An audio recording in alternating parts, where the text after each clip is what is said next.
Dregs.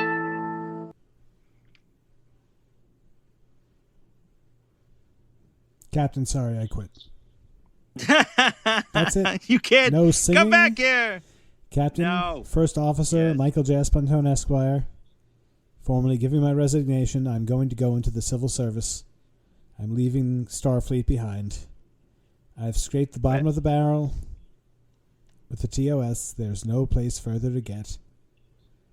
My beloved captain, his beloved first officer, riding each other, a dwarf mounting him like a pony, as William Shatner, a classic actor, class act, summer stock, theater, Shakespeare, movies, television, stage. He woke up one day in the 60s and he committed. The show betrayed him. He did not betray the show. Ladies and gentlemen, Captain, I'm going to make a dark confession here. I did not finish this episode. Oh, my goodness. And I usually, would adjourn saying, Captain, I can't do it. I have to finish the episode. I didn't even read the plot synopsis.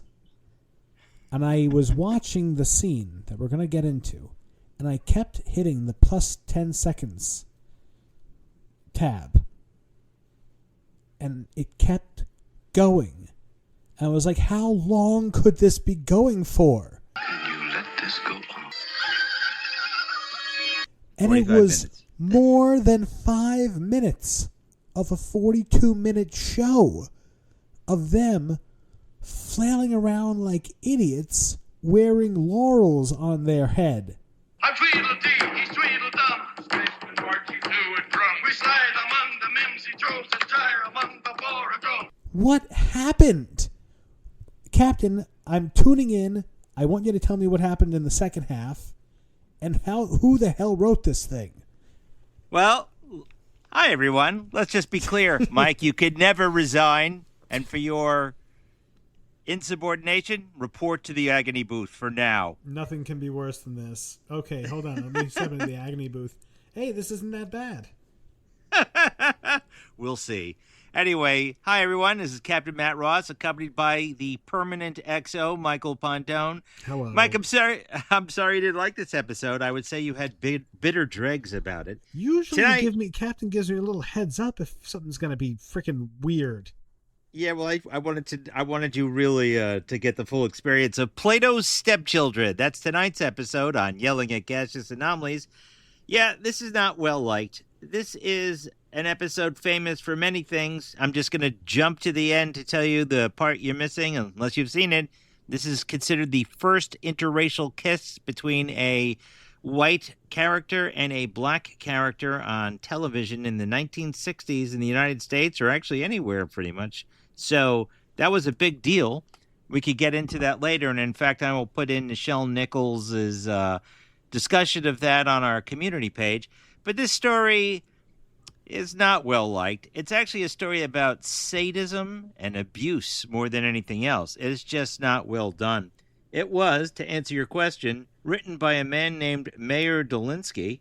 He actually was in Outer Limits and other things like that. It was directed by David Alexander. And yeah, it was not the best episode. It's actually one of my least favorite episodes of season 3. It's one of my least favorite episodes of the original series. It's one of my least favorite episodes of all of Star Trek. Wait. This is the episode, the famous episode. See, I didn't watch the second half. Where Yeah, that's a problem. Kirk kisses Uhura. Yes, this is the part where Kirk kisses Uhura. You missed that part. I guess you better cue it up as we're talking. Well, that's But, it. I officially can't give this a 0 lest I be deemed someone who hates interracial relationships. It's Well, like, Mr. no, I Pontone, wouldn't- isn't it true that your That's a lowest score stretch. ever was that one? Now, you could give it the lowest score ever on this one because the story is pretty much sucky. What I just said sums it up. I'm going to read you two things. First is the NBC, and by the way, I never read the entire press release from NBC because it goes on nonsense. So the quick summary is from this is for the November 22nd, 1968 episode. It says Kirk, Spock, and McCoy respond to a distress call on Platonius and become slaves to the will of its inhabitants in Plato's Stepchildren. That's the brief synopsis, and yes, that's pretty clear. TV Guide, who it's noted in our resource manual, it says that they ignore everything from NBC press releases, and it says Plato's Stepchildren, a study of power-induced depravity, the power in kinesis, excuse me. Yeah, whatever. Which, for some reason, is, I guess, what they were calling it instead of telekinesis. They didn't have that word Yes, yet. By the way, it's a made-up word. And its wielders... or psychokinesis? Psychokinesis. Okay. And its wielders are arrogant sadists who force visitors to inflict indignities on themselves. A literal battle of wills come when they order Dr. McCoy to remain on Platonius, and Captain Kirk refuses. Leonard Nimoy sings his own composition, Made in Wine. Bet you didn't figure that one out. Yes. I don't know which is worse. The story, Leonard Nimoy singing. I mean, there's a lot of Leonard Nimoy singing in this, actually. Did you see Leonard Nimoy singing? No. Bitter dregs. Oh my goodness. We're so in the weeds here. Like, what? Riddle me this, Captain. What did any of this have to do with Greek culture? All right. Well, Nothing. Here, just because you checked out on this episode from the get-go, what happened was the Enterprise gets summoned to this planet, and you get to see all the Greek stuff over there. The reality is that they were the writer was obsessed. Oh no, I'm gonna get there with it. But they said that they have actually 3 separate backstories of the people there.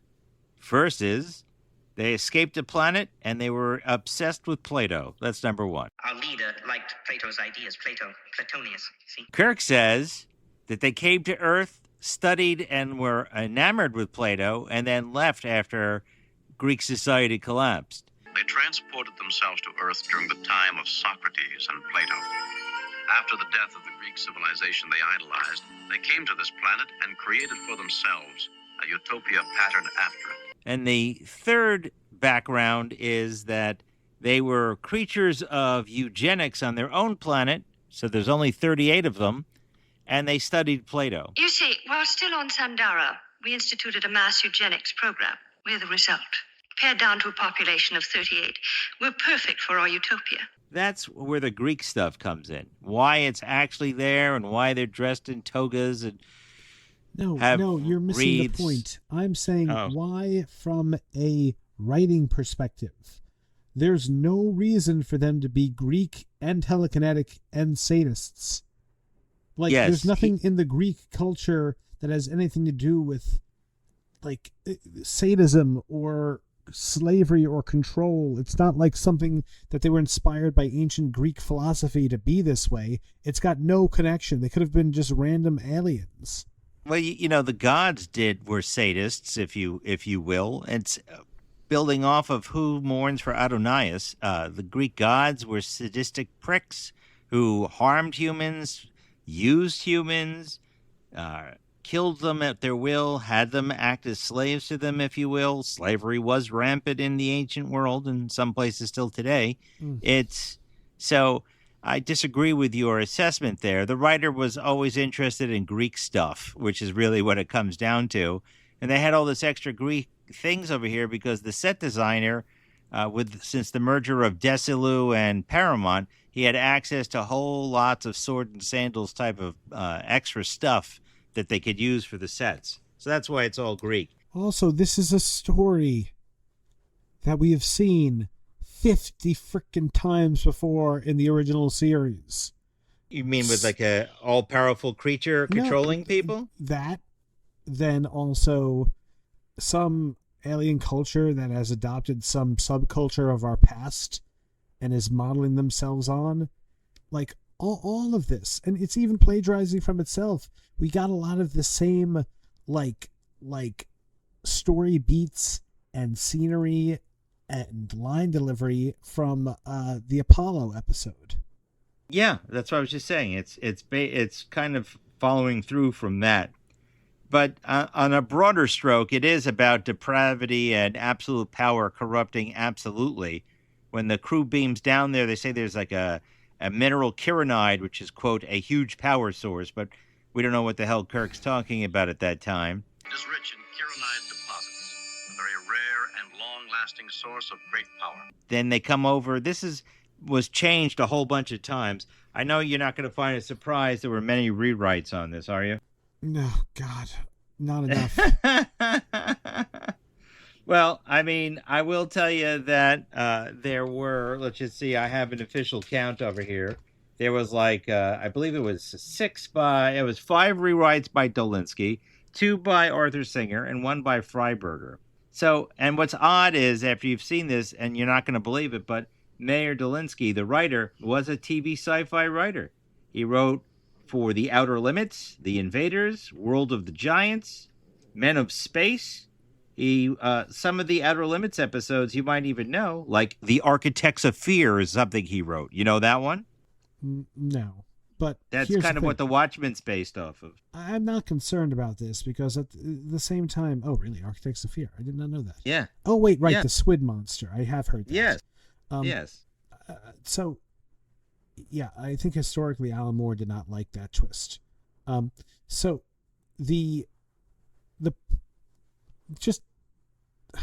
I'm not blaming this writer because the difference between what a writer makes, the initial idea, and the execution is huge, and it could be, multiple. It could be no one person's fault. It could be too many cooks spoiling the stew. The fact is this. We have, like, for instance, this great diatribe that is an hour and a half long by Harlan Ellison I love listening to about his conflict with making The Star Lost with Keir Dullea. And, like, his initial story was so completely different than the ultimate execution. So maybe it was the same thing. Again, I don't know what writer thinks it's going to be an original idea to have an alien culture basing itself on Greek mythology. We've already done that 50 different ways within this own show, but fine. The question is, how did so many of the ideas get whittled away that you ended up having enough room for a 5-minute interpretive dance sequence? And did none of the actors revolt? They did not like this episode at all. I want to read you an exact quote, though, because from NBC also hated this episode. They really didn't like it after they were reading the script. Stan Robertson, that's the NBC Lincoln, or one of the suits, he says, having read every Star Trek submission since the inception of the series, Sons of Socrates, which is what this was originally called, is one of the very few instances in which I have not been able to truly and fully understand the story which was being told by the writer. If the story is muddled to me, how can we expect a viewer sitting at home to follow it? That's a good point. This story is a muddled story. It's supposed to be power corrupting, absolutely, and an alien race basically trying to force the Enterprise to its will. But yeah, again, it's Who Mourns for Adonais. It's got many things in it that we've seen before. It's just not well told. When you're talking about the singing and dancing, that's actually a flamenco dance, by the way, and that's not Leonard Nimoy who's dancing the flamenco dance. It's actually a guy named Armando Gonzalez. He's a professional dancer. He did a really good dance, by the way, around Shatner's face. You also have the Tweedledum and Tweedledee thing. It's a little ridiculous. I hate it. That's when I stopped. When they also screamed out, I'm Tweedledee, he's Tweedledum. I'm like, well, okay, I'm leaving. I'm Tweedledee, he's Tweedledum. Like, why? Everything that the scene accomplished could have been done in 10 seconds. Well, just to make it real quick on it. So basically, you got the leader of the planet, Parman, or Philosopher King, is injured because they have no doctors there. And it's a minor, it would have been minor if they had taken care of it right away, but McCoy's able to cure it. They meet Alexander, played by Michael Dunn, who's also known as Dr. Lovelace from the Wild Wild West. He was also an accomplished actor. He was the best singer. part of it. He sure the heck was. He was an excellent actor. He was he was an actor's actor, very well performed. He had actually been nominated he won an Oscar, believe it or not, already, and he was nominated for Tony Awards. So he is superb in everything he is. If you see Wild Wild West, where he plays the bad guy, it's supposed to be comedic because he's short. NBC was also very concerned that this would send the wrong impression against dwarfs or short little people, as we now refer to them as. So they took great efforts to try and make it so they weren't truly demeaning the actor, which I think is actually very important to consider in this. And that's actually one of the more important things in this is that Captain Kirk basically says, like, how are you not like them? How did you not have the power? And the first thing Alexander says, you mean like how I'm not tall? No, I mean, like, how come you don't have the power? To us, it doesn't matter if you're tall, thin, fat, short, whatever. Everyone's the same where we are. Alexander, where I come from, size, shape, or color makes no difference. So that's something that is, I think, very well done in that. However, the way it communicates it is rather poor. We've got a maniacal madman in charge of the planet who's set to bouts of fits of anger that unleashes psychic powers on everybody. And it, like, attacks the Enterprise. It attacks the crew. Farmer's mind is not there's only throwing around the furniture. He's tearing up the Enterprise as well. Folks, knock him out fast. Again, we could go back to Val if you want to. You remember that one where the apple, where they're feeding the big snake head? Yeah. Again, you have it's very similar there. It was basically the real issue, or the money in this one, if you would say, or the best part of this is the interracial kiss, which was a big deal. The writer put it on it caused a lot of controversy. In fact, Nichelle Nichols says is after they practiced the kiss, the director said, I don't know what we're going to do. And they had a huge meeting. In fact, they had a very certain amount of time. Bill Shatner purposely stalled and made them take 36 takes of it so they'd run out of time and they couldn't do their suggested change, which was to not have a kiss. So they did it with a kiss and without a kiss. The executives were concerned it would affect the South. Roddenberry was for it. They thought they would lose it. One station blocked it in I believe it was in Alabama, but the rest of the stations showed it all over the place. In fact, there's a letter that they received that said, if Captain Kirk could kiss a beautiful woman like Uhura, I guess it's okay, and that came from the South. Right. They often repeat that story. But, yeah, this is a very short story. You got aliens that can try and control the crew.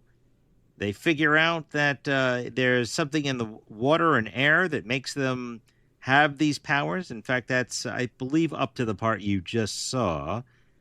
Which is that when the people who came to the planet ran out of foodstuffs, they began eating native foods, and then they developed the powers that gave them their telekinetic powers. Their power developed 2 or 3 months after they started eating the native foods. Wait, then hold on a second. That means that there's a fourth origin. So yeah. Wait, then why didn't Alexander have that? Well, because Spock actually reasons that the real reason he doesn't have it is that after doing several scans, they discover that the chemical that gives them the curanide, sugar, spice, and everything nice. These were the ingredients chosen to create the perfect little girl. But Professor Utonium accidentally added an extra ingredient to the concoction, chemical X. Is broken down by pituitary gland, by the pituitary gland, and the pituitary gland controls height, among other things. So, therefore, he never developed it. The same thing that kept me from having the power made me a dwarf. Their way around it was they gave everyone their purest form. They gave Kirk, Spock, and McCoy a pure form injection of the stuff. They ask even Alexander, "Do you want it?" And Alexander is disgusted by that. He goes, "I don't want to become my own worst enemy." You think that's what I want? Become one of them? Become my own enemy? He considers that everyone on Platonius his enemy at this point, because he sees the way they abuse him. How does it end? Do they strip them of their telekinetic powers?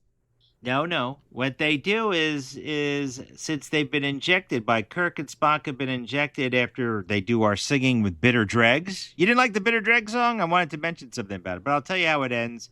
Basically, Kirk. I don't want to watch the rest of this episode. I'm getting real burnt out. We're more than. Are we halfway through the third season yet, Captain? Yes, we are. The next episode's a lot better. Getting wound down. Just to tell everyone, I've been having to clear my palate. I turn on Pluto TV and watch a random episode of Voyager of all things. Voyager is looking like gold. I used to not hate Voyager, but wasn't a huge fan. Well, you watch the episode The Fight, and you'll change your mind soon enough on Voyager. But in this situation, what happens is that Kirk and Spock are injected with the stuff to give them psychic powers at twice the Platonians' levels, and they force the Platonians to concede that their bad behavior.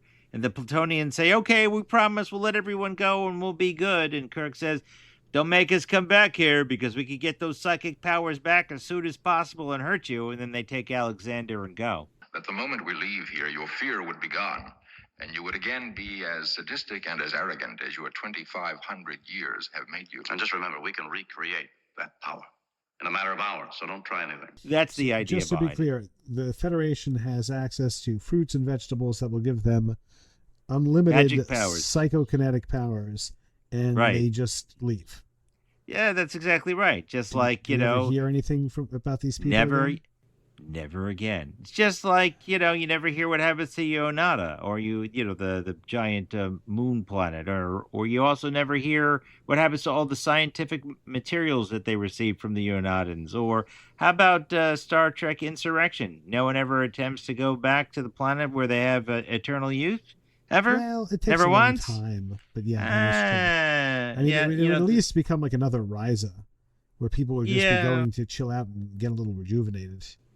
But that's a lot of things in these series. Even in Next Gen, it's like, and we'll never hear from them ever again. Serialization really only truly occurs in DS9, where it's all one story. Yeah. The big problem we have in this is that it's slow and it's ridiculous. And it's all on one set, or two sets, if you will. It's not that the acting is terrible. No. The dialogue is terrible. The situations are ridiculous. Yes. It's like as if they were Kirk and Spock are made to be fools. Although it is in that Kesha video of TikTok, which is funny, of them dancing. One of the bigger issues is they had Kirk saying, like, "I can be your slave." They were worried about that as well. Being your slave, what should I do? I mean, it's well acted for the crap that they have to go through.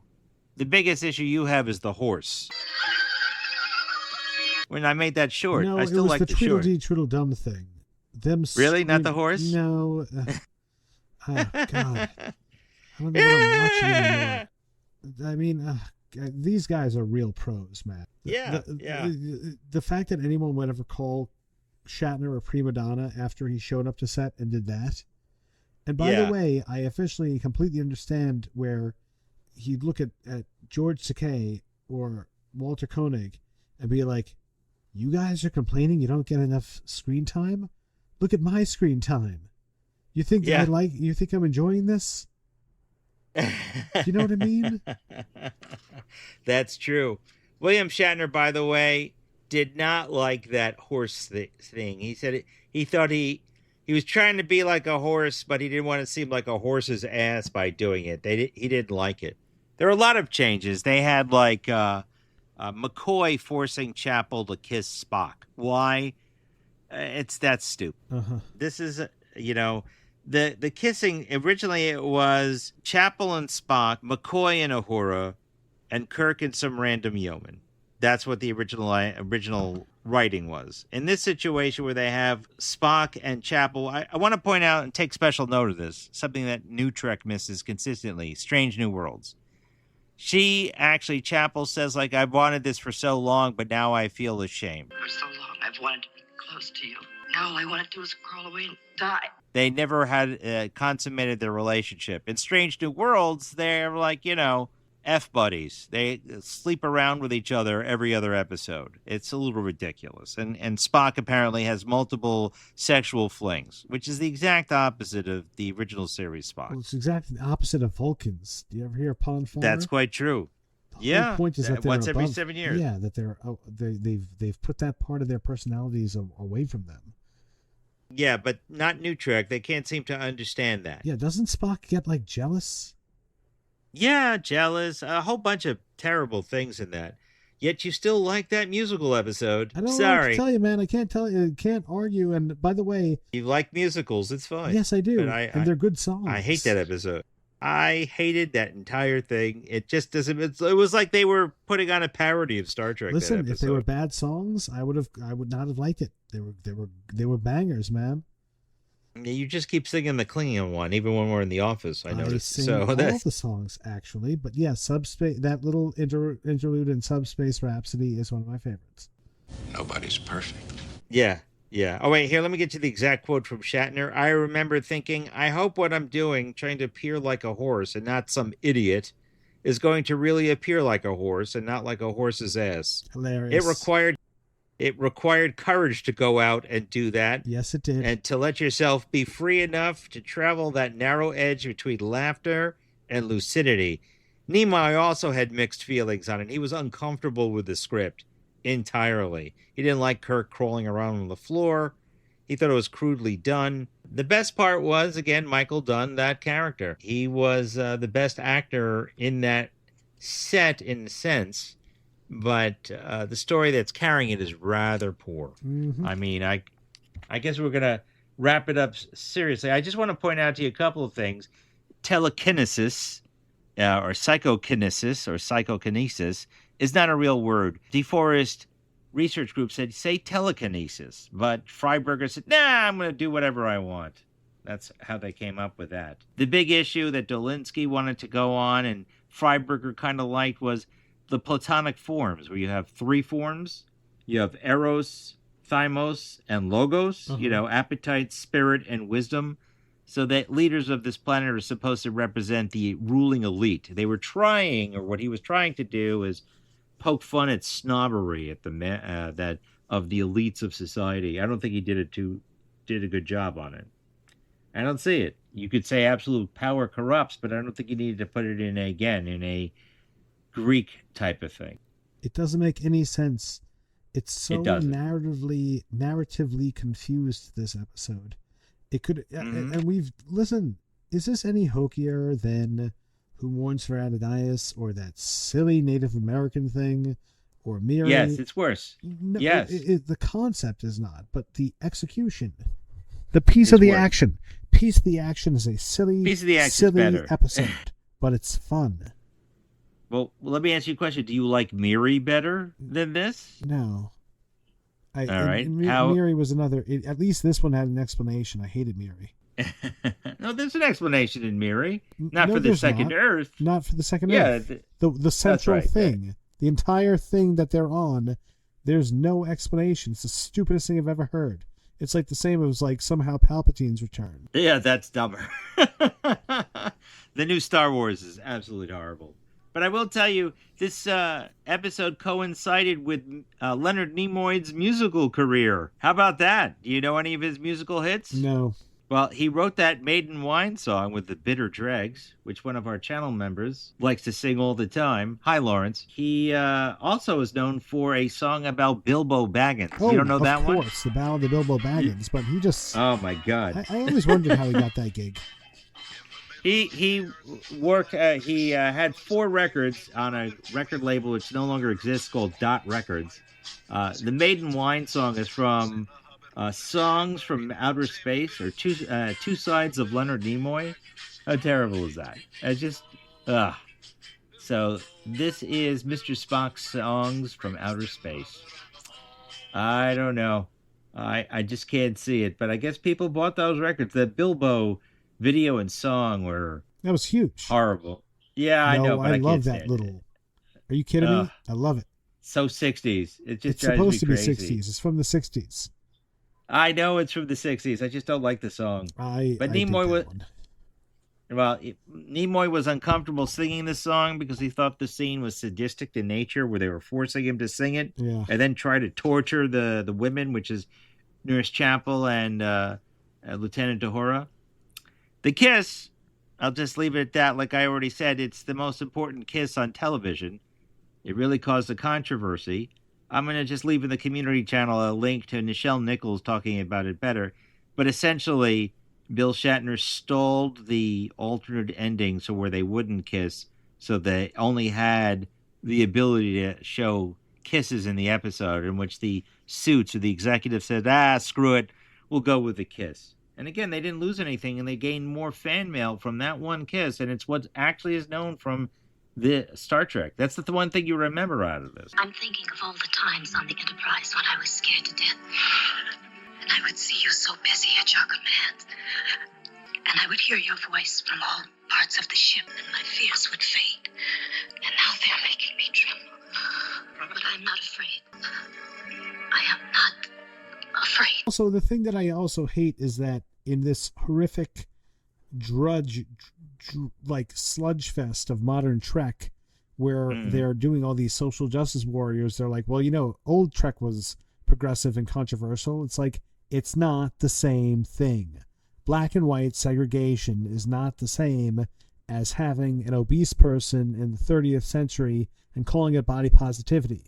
There was a reason why Uhura, a black woman, was there as an officer, because we were through with racial prejudice. There's no reason why someone in the 32nd century would be morbidly obese. Presumably, we would have evolved past our foibles. It would be like if there was an alcoholic on the bridge. Exactly. That's exactly what Nichelle Nichols says. It's like we've moved beyond all that. Who cares? In fact, that's the way they acted on the set. And I had to give credit to Shatner and Nichols. They acted very professional. It didn't bother them one way or another. Of course, wouldn't be. I'm sure they were all making love to each other. And they're all sexy people as it is. Yeah. I will tell you, they got the director on this. They burned through every director. They couldn't hire. They had like a do not hire list. They couldn't use Sinensky from last episode because he went over budget. They couldn't use McEvedy because he also went over budget a dime, or Gene Meredith Lucas. They couldn't use Mark Daniels or Joe Pebney because they said we're done, and also we don't like the new command of Freiberger. They couldn't use Tony Leader because he also went over budget. That was For the World is Hollow. So they came to this guy named David Alexander. Now, David Alexander, the director of this episode, even though you don't like it, I think he did a very good job with what he had. He is famous for what he had. Go on. What he had, it was fine. The episode he's got next for this, I'm going to tell you right now, is called The Way to Eden, which you will not like either. But he's most known for doing like half-hour comedies. His most famous comedy is the pilot for some TV show called The Munsters. You remember The Munsters, right? I've seen that pilot. By the way, they changed it radically from the pilot to the main show, and I do love The Munsters. That's quite true. That's all there is on it. They went over... David Alexander's a hack. I'm glad I don't know about him. He went to 7 days, and he thought he was going to freak out. He was freaking out that he was never going to be allowed to come back because he went to 7 days. But they went to 7 days because there's a couple of things that went wrong. The thing with the kiss basically wasted a day because of all the debates back and forth. Should Shatner kiss Nichols? Should we have a white person kiss a black person? Oh, my heavens. But the other thing that was a big deal, I don't know if you saw when things were moving around or flying through the air. That was really well done, actually. I thought that was... I couldn't see any wires, and I was watching the old version. Yes, they did it very well. It's very fine piano wire. That was the biggest problem. Every time they had a whole team making special effects, things fly across the screen. The hardest part was getting it into the hands of the actors, whether it's the hypo spray to the shield Kirk is given to anything. In fact, if you'll notice carefully, McCoy actually reaches a little bit higher than like a normal grab because it's coming right at them. I didn't and notice that caused it. lots of problems. Was very. I was actually like, that's my one thing that I was actually pretty impressed by the episode. Yeah, it was very impressive. It was good stuff. But that's why they were behind. That aside, I already mentioned Michael Dunn. He won an Oscar. That's Alexander. He won an Oscar in a movie called Ship of Fools. Was in, as I said, best known for Dr. Lovelace in Loveless. The Wild Wild West. Yeah, Loveless, I'm sorry. Barbara Babcock is here again. She is Philomena, that's Harmon's wife. You know her as Trelane's mom. You also know her as Mia 3 from A Taste of Armageddon. She's also the Beta 3 unit, and she's also the Thalian from last episode. I am Commander Lasneen. You are trespassing in the territorial annex of the Tholian Assembly. Really? And then the only other... That was a lady under there. Yeah, that's it. Actually, it was a lady's voice, and that's a mask on aluminum foil, which I forgot to mention last episode. Liam Sullivan played Parman. He was in various things. He was a guest star in Bonanza. In fact, won an Emmy for his work in Bonanza and Twilight Zone, too. Which episode? But that's basically... You know what? I didn't look it up because I was so annoyed at this episode I didn't even want to bother. I'm glad that I wasn't the only one. No, this is, like I said, this is one of my least favorite ones. Do I hate it more than The Children Shall Lead? Yes, I actually do. I hate it. I don't like A Children Shall Lead. I don't like this episode either, but if I had to compare them, I would put A Children Shall Lead ahead of this. I actually like Spock's brain better than both. I like Spock's brain much more. Yeah, this is actually one of the weakest episodes of this season. One final note on this before we come to ratings, even though you've only seen most of it, because I think we could wrap this up earlier today. Yeah. When NBC refused to spend any money on any advertising on any Star Trek episode, Freiberger decided, you know what, I'm going to spend money on this one because of that kiss, and he spent money in Variety. And in fact, I'm going to read you one of the lines from the advertisements. It says, "Has television come of age? Plato's Stepchildren, Star Trek." I like that he's trying to put there. Shocking, ridiculous. Someone had to be first. It was a good attempt, is what I'm saying. Listen, great. I'm very happy that they had an interracial kiss. I'm very happy that it happened on my Trek. God bless them. And science fiction has always been a realm where you can really explore new progressive ideas because it has that barrier that, it's not reality. We can dissect this, and it makes it a lot less controversial for the most part. But my God, the execution was so piss poor. It did not deserve it. Its message demanded a much better, less imperfect vessel. I agree 100%. And also at the end, Alexander goes with them, but you never see that. You just see, in fact, the last line is Mr. Scott, beam us up, and I have a little surprise for you. I don't know if that's supposed to be... Oh, great. Yeah, insulting. I'm like, come on. Still making fun of his... Yeah, it's like, come on. It's... So let's warp away from this. I will tell you that this went to 7 days, kind of. So how much do you think this sucker cost? God, $200,000. Actually, you're not too far off. This episode cost $185,953 in $1968, or the equivalent of $1,731,938.46. So they were over budget on this, and the over budgeting was due to the fact that A, they had to pay for original music, which was Leonard Nimoy singing. They also had to pay for that wire work to move things around. So those type of things. One other note, the set decorator said the reason why there was a lot of Greek stuff there is they were only given a $500 budget to dress the sets.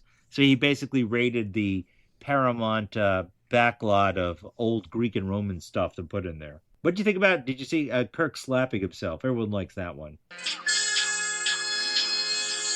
Hated that too.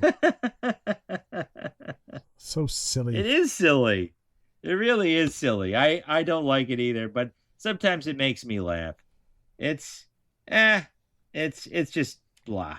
So on our very scientific 1 to 10 scale, Mike, what are you going to give Plato's Stepchildren? 2. Wow. Can't stand it. Not a good execution. It's not a 0 because there are things that have been worse from it. And I'll give it a point. Okay, you know what? No, I'm going to give it a 3, and I'll tell you why. Okay.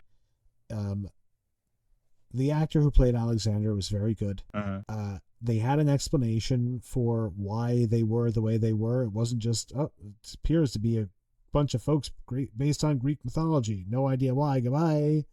Which is what, like, the first season might have done. And interracial kiss. God bless him. Okay. So that's fair. 3. Well, guess what? I give it a 3, and I watched the whole thing because, for God help me, I'm a completionist. Yes, I even watched Starfleet Academy. So I cannot watch Trek, man. Especially when I know there's good Trek out there. I watched The Wounded tonight, TNG. I was telling Captain. That is an excellent piece of art. It's beautiful. And everyone's taking their job seriously. Yeah, it's not a joke. It's not a joke. Unlike a new Trek where everything's a joke, or this weird-ass episode over here.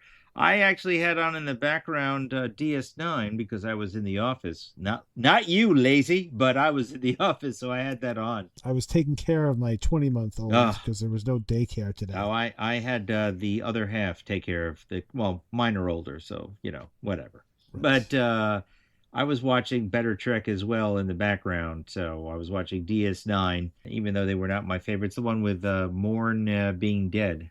I can't remember the. Oh, Who Mourns for Morn? I love that one. Yeah, but it's not one of the better ones. It's comedic, but it's actually it fits Star Trek. It talks about it. This episode, however, not only that, I love that everyone actually there's an in joke in DS9 that Morn is actually this vivacious, talkative person. Yeah, sex machine whenever we too. see him, he happens to be sex machine. Man of mystery, sparring partner was with Worf. Right. And then whenever we see him, he's just drunk at the bar by himself. That's it. So in between panels, he's having this amazing life. It's too bad New Trek ruined that character, but that's another story. They actually did. New Trek ruined Morn? Yes, they did. But that's they made everyone. Well, tell me offline. I'll tell you later. But let me get to the reasoning of my 3. The story sucks. It's really something slow. I didn't like Bitter Dregs, the song. I didn't like the song that Alexander sings first called Frogs with his x. It's actually a real song, by the way, called Frogs. That was not written by Leonard Nimoy, but the Leonard Nimoy thing always throws me off. Although Leonard Nimoy sang Bitter Dregs in the screensaver from the 1990s is pretty funny. But there's a Star Trek screensaver where that happens. But I didn't like the Greco-Roman thing. I didn't know what the heck they were trying to do here. I didn't like the sadism. The kiss is fine. When I saw this originally in the 1970s, we moved beyond the awe and wonder of the episode, so it was lost on me. It just never really did it for me at all. I found the story draggy and slow. It did not have the adventure, and I'd rather watch Who Mourns for Adonais more, which is more intense and more interesting than this, even though that's also a set. It's just not doing it for me. That's why I give it a 3. One other interesting fact, this was not shown in the UK until 1993 because the BBC thought it had too much sadism in it. I could see that. I guess so. I mean, they also didn't show the high ground from Next Gen because they thought it was too close to the Irish Rebellion. So there's a lot of things like that in Irish terrorism. Oh, I just watched that again. That's the one with the terrorist group that's using those weird transportation devices. Right, and they all have that skunk patch on their hair. I actually like that episode. Well, that very good, but that is that is quite the IRA message. Yes, it sure is, and it's the exact opposite of it's so much better than this episode. It's like it dwarfs it. I do like, by the way, one thing that in that episode of The High Ground that drives me nuts is that I just wish Picard would told the doctor to shut up and beam her up. Although Riker says, I don't want to greet her in the transporter room if you just beam her up. But anyway, I give this a 3. Mike give this a 3. Let me tell you what our next episode is. It's called Wink of an Eye. It's actually a lot more fun than this. We're back in space and we've got something different. Wink of an Eye is our next episode. As always, everyone, if you like what we're doing here, don't forget to email us at yellingatgas@gmail.com or leave a comment. And please don't forget to hit that like button. It helps the channel grow. And don't forget to like, share, and subscribe. Visit our TeePublic store and buy some merchandise. Didn't you say there was some sort of announcement you're going to make? Yes, it is. There is an announcement I'm going to make. I've played a trivia game. I want to give a shout out to John DeMarco's Jeopardy. You can take a look at your captain playing online. He has on Saturday nights. They have Trek trivia. Come join the fun. That's Jeopardy. Look for John DeMarco's website. So hi everyone, and hi Professor Brainy Specs as well, who's a member of the channel, as is John and everyone else. So come on over. You can watch us. Last time I won the medium ranked trivia contest. They get some really hard ones over there. There's some people that really know their stuff, down to like, what color is the button on the 5th panel in episode 15? And I'm talking to you, Omni, because I know you're listening. But that was a lot of fun. So come join us on Saturday nights on occasion if you're free. Otherwise, come back to our next episode of Yelling at Gaseous Anomalies for Wink of an Eye. And XO, I know you're coming back because you have to. Otherwise, it's the agony booth forever. And this episode on auto repeat in the office. I'm never going to leave my captain. Okay, good. I'm a Starfleet man through and through. Good. Is there anything you want to add besides that you're looking forward to leaving the planet Platonius? Still a decent time with Captain, so happy to be here, regardless of the dregs. And I'm looking forward to the animated series. We're getting closer and closer. Okay, well, we'll look forward to that. And as always, everyone, live long and prosper, and we'll see you out there. I'm Tweedledee, he's Tweedledum. Shut up! Shut up! Shut up! Bitter dregs.